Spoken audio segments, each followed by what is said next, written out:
were all influenced by Rabindranath Tagore. That cannot be denied. His greatness as a poet is there. His greatness as a thinker is there. He didn't write great plays. The point is, he was a mediocre playwright.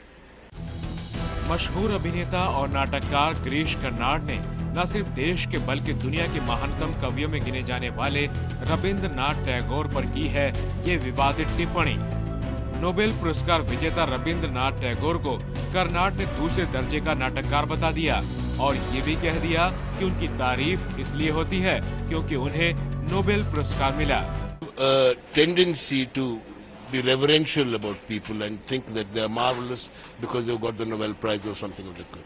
Rabindranath Tagore न सिर्फ महान कवि और चिंतक थे बल्कि देश के साहित्य और शिक्षा के अलावा स्वतंत्रता आंदोलन को नई दिशा देने में भी उनकी भूमिका थी।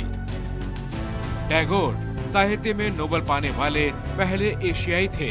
उन्हें नाइट की उपाधि भी दी गई थी, जिसे 1919 में जलियांवाला बाग हत्याकांड के विरोध में उन्होंने लौटा दिया था। उन्होंने दर्जनों उपन्यास, नाटक और कविताएं लिखी, लेकिन कर्नाड ने ये आरोप भी जड़ दिया कि गुरुदेव रविंद्रनाथ टैगोर को पिछड़े वर्ग की समझ नहीं थी।